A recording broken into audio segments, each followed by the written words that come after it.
I'm Danish. I am a public speaker. I'm also the co-founder and CEO of this nice app called Ori. And I'm going to share some of the secrets that are built inside the app so that all of you can start making the most of the voice that we all have. If you want to check out more, definitely it's on the App Store as well as the Play Store. Comes with a 7-day free trial.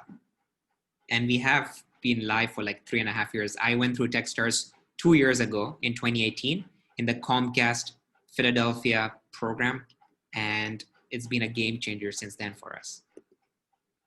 So what are we going to talk about today? One of the most important thing that every startup founder needs to have is their elevator pitch or their normal pitch, because you are going to say this at least 100 to 1,000 times, depending on how long your startup is going to last. But for me, it's already been, I think, about 1,000 times. So it's very, very important. And why is it important?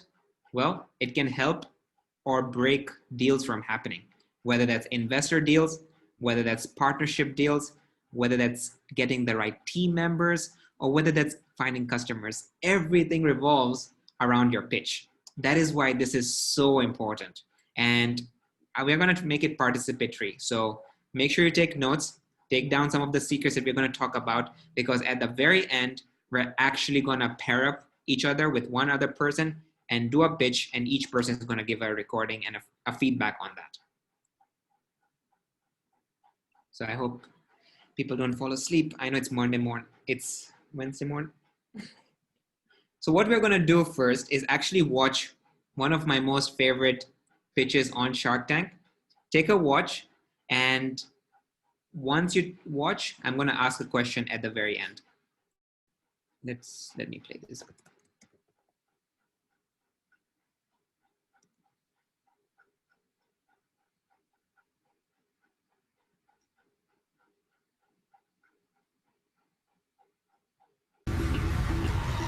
Next into the tank is a kid entrepreneur who wants to help other kids fulfill their entrepreneurial aspirations.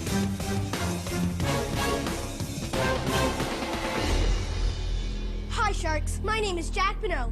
I'm the founder and CEO of Jack Stands and Marketplaces, and I'm from Denver, Colorado. Hi Sharks, I'm Steve Bonneau. I'm Jack's dad. I work for Jack. Sharks, I'm seeking $50,000 in exchange for 10% of my company. I'm 10 years old, but when I was 8 years old, I really wanted a Lego set, but it cost $400. The good news was my dad said I could have it. But he'd have to pay for it with his own money. So, I did what most of you probably would do. I started my own lemonade stand. After 12 weeks, I made $900 after expenses. Wow. Learned some valuable lessons, and yes, I got my Lego Death Star. That experience is exactly why I created Jack Stands and Marketplaces. Jack Stands and Marketplaces provides kids and their families opportunities to learn about entrepreneurship, business, financial literacy, while having fun and making some money. We provide everything except their mood and their enthusiasm. Jack Stands offers kids the opportunity to sell lemonade and other drinks. We offer kids the opportunity to sell more than just lemonade.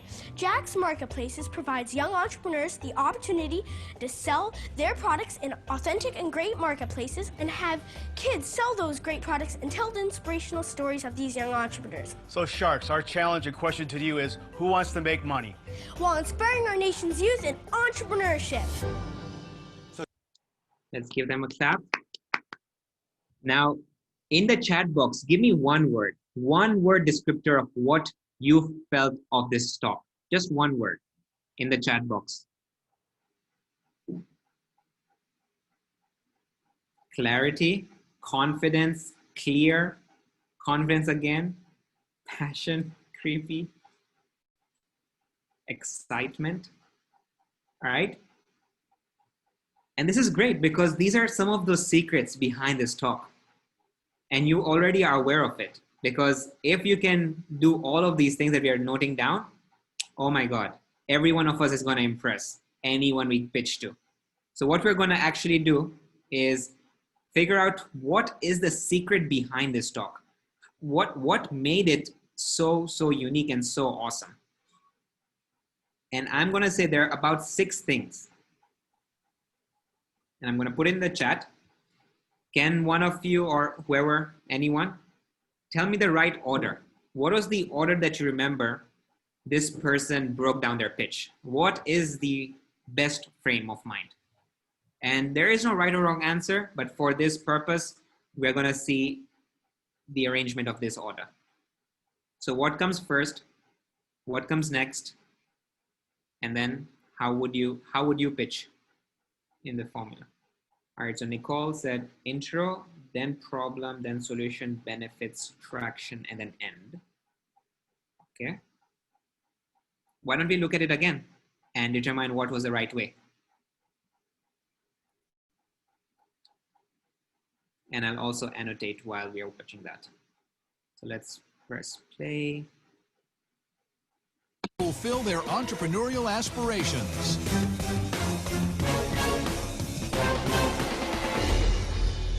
Hi Sharks, my name is Jack Bonneau. I'm the founder and CEO of Jack Stands and Marketplaces, and I'm from Denver, Colorado. Hi, Sharks. I'm Steve Bonneau. I'm Jack Stad. I work for Jack. So that was the intro. How clean and concise was it?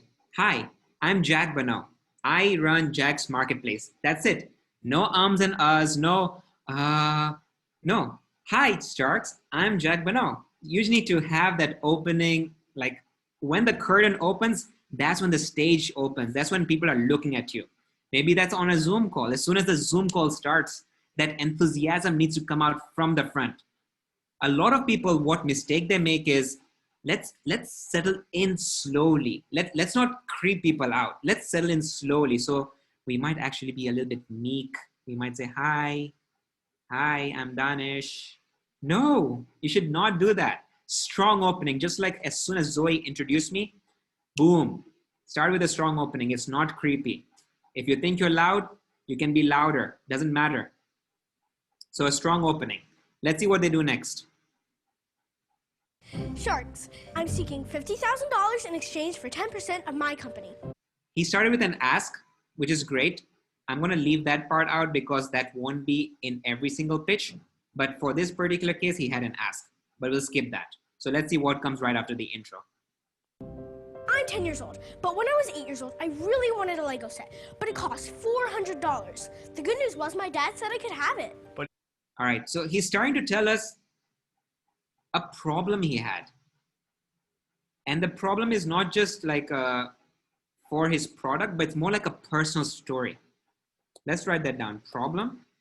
And I'm going to emphasize personal story. He wanted to get a Lego set. That was his trigger moment. That was his hook. Each one of us, I believe, has a hook on why we all got started. We're going to find that out as we proceed. Let's continue listening after the problem. He'd have to pay for it with his own money. So I did what most of you probably would do. I started my own lemonade. And so he has a problem. And so he's now coming to a solution. Let's hear that. Stand. After 12 weeks, I made $900 after expenses. Wow. Learned some valuable lessons, and yes, I got my Lego Death Star. The experience is exactly why I created Jack Stands and Marketplaces. Jack Stands and Marketplaces provides kids and their families opportunities to learn about entrepreneurship, business, financial literacy, while having fun and making some money. That's it. And he described the solution so beautifully. Jack's Marketplace is X, Y, and Z. It does Y, Y, Y, and does this so smoothly. We need to have that down. There's no one else better than you who knows your product, who knows your solution, who knows your service. So if you are faltering as you're talking about your solution, God bless. Who else knows better than you? So we need to have that pitch, that section down as well. All right. So now we know what the solution is. It's a marketplace. It's a stand. Okay. Let's see what he talks about next. We provide everything except their mood and their enthusiasm. Jack Stands offers kids the opportunity to sell lemonade and other drinks. We offer kids the opportunity to sell more than just lemonade. Jack's Marketplaces provides young entrepreneurs the opportunity to sell their products in authentic and great marketplaces and have kids sell those great products and tell the inspirational stories of these young entrepreneurs. Which is great. And you're right. He merged a little bit of the solution and benefits. And that's also very important. Many times what we end up doing is talking about the solution like Ori is an AI-powered app, okay? We end up talking about features like it gives feedback on filler words. It gives feedback on your energy, but we're still talking about the feature, the solution itself. What is the benefit? If you can talk about benefits from upfront, awesome. So maybe for Ori, I would do, Ori is a mobile app that helps you sound more confident by using AI to give feedback on your filler words, energy, pace. Yes, Zoe, we will be recording the session, so, but still take notes. Benefits, so that was benefits. Let's see what, and he already, I think what I missed was, he started talking about the traction. So he's already showing us that they are highlighting other people's stories. Opportunity to sell their products in authentic and great marketplaces and have kids sell those great products and tell the inspirational stories of these young entrepreneurs. So Sharks, our challenge and question to you is, who wants to make money? So they showed the traction and now it's coming to the end. And what is their end? Who wants to make money? It's catchy. And if you are, and it depends, okay? You can use a pitch to raise money, then you can ask the same way. So investors, who wants to make some money? You can be a little bit more discreet depending on your relationship with the investor. Or if it is a customer, maybe attach it back to the problem that they're trying to solve, but definitely come to an end. So let's hear their end and how they end it. While inspiring our nation's youth in entrepreneurship. That is it. That is the secret formula for a Shark Tank pitch. And if you all do that, you will have all the words that we used. Clarity. Clarity is one big thing. Many times we falter because, not because we don't know what we have, but it's because we haven't maybe put it down on a piece of paper. It's there in our beautiful minds. We have so much creativity in our minds, but we need to put it on a piece of paper. And we're actually going to do that today. Let's go back to the slide deck. And I've written down some of the words, right? He sounded confident, he was convincing, and he was concise, to the point. Now, why was he? Because he had this thing nailed down. So if you want to take a screenshot of this, that's great. But intro, strong greeting, maybe something about your team. Problem, 110%. Please wrap your problem in a story. Stories stick. This has been proven. Millennia ago, when we were cavemen sitting around fires, we used to just tell stories and people used to listen.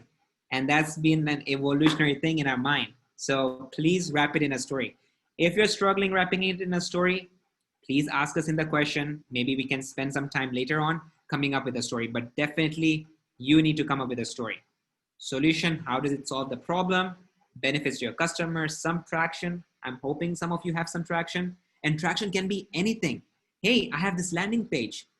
I have 2 users. I have done a survey with 10 responses where 50% of the people had a willingness to pay. Anything is traction. Depending on your stage, nothing is too small. And you have to bookend. Otherwise, why are you pitching? Why are you pitching? If you don't have something at the end, it can be anything. If it's a random stranger on the street and they ask you, what do? You did all the 1 to 5, still have an end, still have an ask. I always say, so go check out our app. It comes with a 7-day free trial. There must be something you might be looking for. Now, my question to you is, number 1, what is your story? As we're going through these slides, please think at the back of your mind what your story is. That is, I think, in my mind, the hardest part of this pitch, the problem, wrapping it in a story, because we are actually going to do that with a partner at the end of this 25 minutes. And number 2, we talked about confident, convincing, and conciseness. My question to you, and you can reply in the chat with a yes or a no. If you have the formula written down with all of these things, do you think you will be confident, convincing, and concise, or is there something else that you also need? Is it enough to just have whatever we have written up there, or is there something else that you still need to really be confident, convincing, and concise?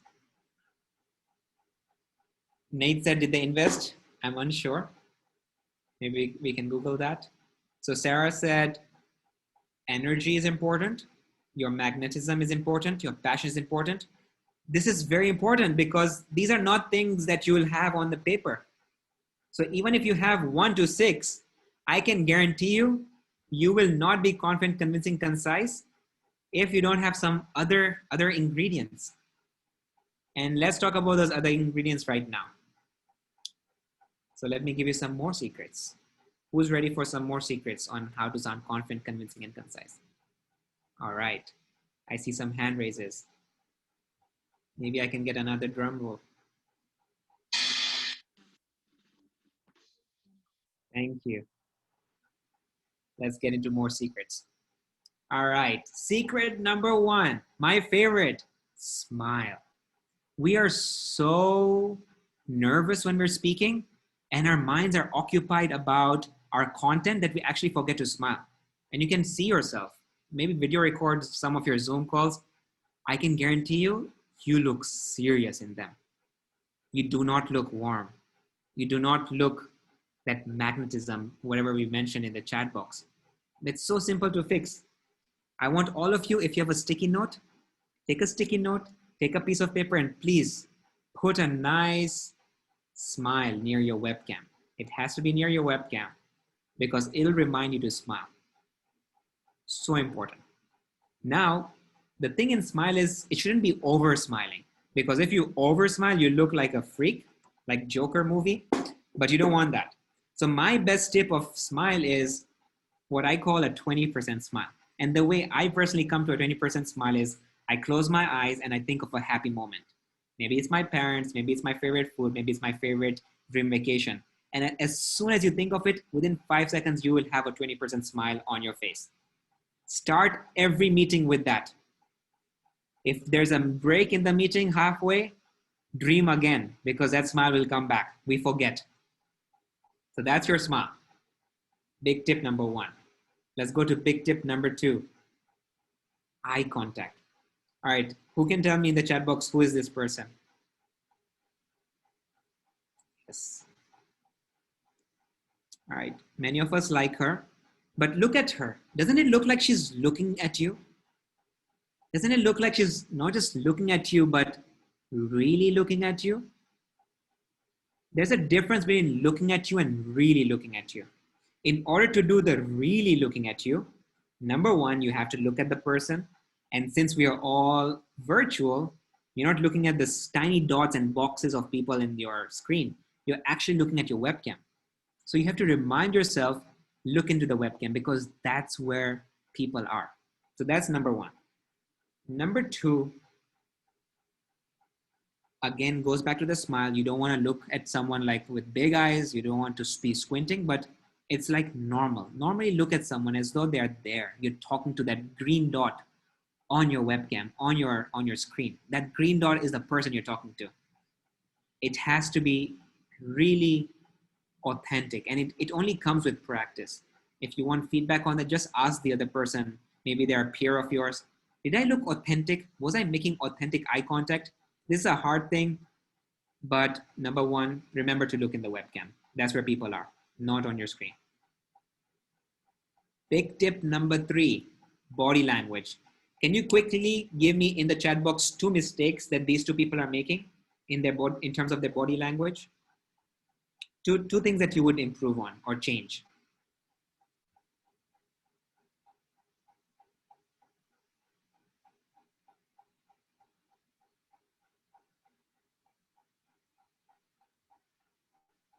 Christopher, that's a great story. Family always brings a smile. And you know, a lot of people talk about, did I sound authentic in that conversation? Did I sound robotic? Because when we're preparing for something so important and high stakes, we end up becoming robotic. And to avoid that roboticness, I think Christopher had a great suggestion. Put a family photo next to your laptop. You will just be a human, your human self, your authentic self. I love that. All right, touching hair, cool. You want to avoid touching hair. That's a bad habit that people don't notice, but it makes you look unprofessional. Aside from hair touching nose is another thing. Playing with glasses is another thing. Playing with ears. And for guys, playing with beards. I've seen all of these things. They can get distracting. So try and avoid that. Maybe there needs to be an app that tells you when you're touching your face too much. Actually, there's a Snapcam. They have filters, and they have one filter on Snapcam that puts $1 in the jar can as soon as you bring your hand close to your face. Slumping, another one. Great. So poor posture, head tilting. All of these are great. You want to avoid all of these. Instead, what do? Sit like how we are sitting. I think Zoe, if you all focus on Zoe, she's sitting so well. Straight up, back straight, not slouching, not leaning, has a nice smile. Awesome. That's how we want to do. And there's another thing between the distance. So look at me. I'm going a little bit far away from the camera. You don't want to be this far away because then it seems like the person is actually far away from you. What you want to do is come at least this close. Because what this does, it actually makes them, unconsciously by the way, makes the other party feel like you're actually close to them, like handshake distance apart, as though you were sitting in a real meeting room. Anything further away, it's a no-no. Another good rule of thumb is to put a fist on top, and that's how much distance there should be from your head to the top. Your head shouldn't be getting cut. It looks a little bit unprofessional. Something like this is always perfect. And yeah, that's great, Chris. So that's body language. Someone mentioned background. That's a +1. Have good background. If you don't have good background, if it's distracting, like mine is right now, so I just have a virtual background right now. Let's go next. Filler words. These are the pesky things that we are sometimes not even aware of.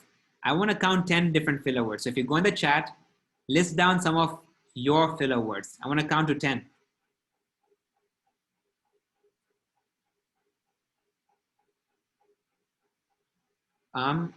Like, well, you know,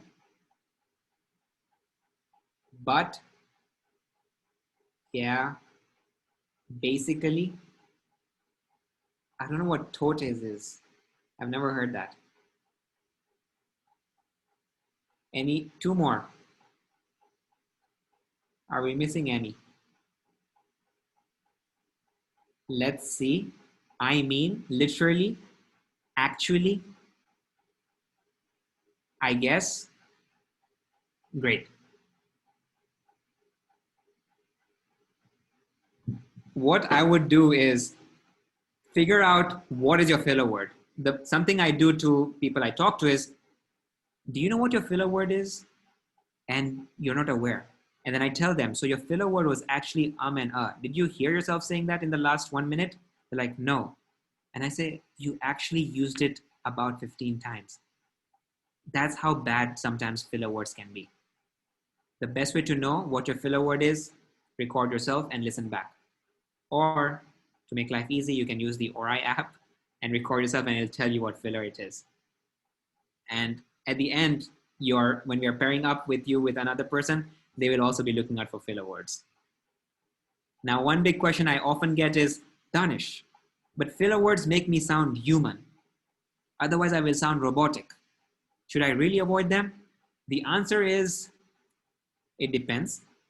It is true that sometimes having ums and ahs makes you sound more human. What is not right is what Nicole just said. Excessive filler words. What I mean by excessive is every 3 words, there's a filler word. Wow. Or every sentence has a filler word. That's a no-no. You want to avoid them. How do you do that? 1, take a pause. Usually we say filler words is when we're trying to catch up with our mind. Our mind thinks at 900 words per minute. We can only speak at 150 words per minute. So we're playing catch up. So the best way is to just take a pause, write down, if you're someone who tends to forget, have sticky notes at the side, write down your thoughts, write down your questions. It's okay. Write down full form before speaking. People will wait for you. So that's the biggest tip there. Pace. Many times people avoid this, but a lot of us speak fast, period. Many times we all speak too fast. And what that ends up doing is it goes through one ear and comes out of the other ear, or just goes over the people's head. They don't digest everything you said. How to be at the right pace? I like to do a breathing exercise. I call it the 4 inhale, 4 exhale. We're going to do that together. We're going to breathe in for 4 seconds. 1, 2, 3, 4, and breathe out. 1, 2, 3, 4. I do this just 3 times before a meeting. Oh my God, you will find peace if you just do this 3 times. And in between the meeting, I also do that because you get excited, you forget, you're trying to look at your content. Take a breath. Just 3 times. 4 inhale, 4 second inhale, 4 second exhale. You'll be golden. Next is your volume and clarity. You do not want to be the person who everyone says, sorry, could you please say that again? Sorry, I could not hear you. No, it's okay. Speak loud. Don't be soft. If you're a soft-spoken person, please go into Zoom setting and bring that audio setting to the very high as your speaker input. Zoom has a tendency to make it automatic. I would just put it in the very top if you're someone who's prone to speaking softly. If not, leave it at auto. Make sure Zoom also has now a setting where you can do noise suppression.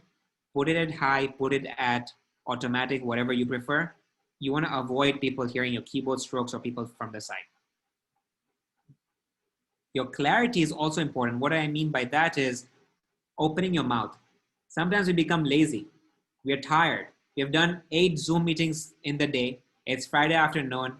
We are not even able to open our mouth while speaking.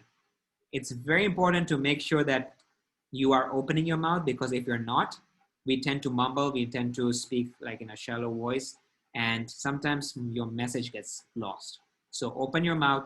If you tend to suffer from this, you can Google voice mouth exercises. There are many that opens your muscles up. Last but not least, energy. So when we mentioned enthusiasm, when we mentioned passion, it all boils down to energy. It can also be called your tone. What you need to do is not sound monotone. What is monotone? Monotone is when we're speaking in the same tone throughout, like what I'm trying to do right now. Instead, you need to vary it. Think a roller coaster. Sometimes you need to go up, sometimes you need to go down. What that does, it makes the audience think, this person is adding or changing what they're trying to say. So let me focus here. They're going up. Oh, they're going down. There might be something important that they're trying to emphasize. Let me focus there. So it keeps the mind's attention hooked when you go up and down, up and down. So that's your energy. I hope all these were written down, because what you're going to do is now pitch. I've asked Zoe to help break us out into pairs of 2. It'll be randomly assigned. What are you going to do? You're going to give a 2-minute pitch. So take 2 minutes to prepare your pitch. It's going to have these 6 things in it. So just have bullet points of these 6 things. I'm going to give everyone 2 minutes right now to prepare this. And then I'll ask Zoe in 2 minutes from now to open up the breakout rooms where we'll go ahead and give the pitch. As one of us is giving the pitch, I'm also going to share a rubric. The rubric is what's going to help us review and give the other person feedback on their pitch. So write your name, write the person's name, and then the feedback rubric is broken into 3 things, the same things we talked about: content, your vocal delivery, and body language. Why are we doing this? 2 reasons. 1, as the person giving the pitch, the best gift you can give them is give them feedback. So we are all going to get a chance to get feedback on our pitches. Very important. And number 2, the person who is reviewing, when you're actually reviewing, you're like the teacher. You know, the saying goes, when you are the teacher, you learn best.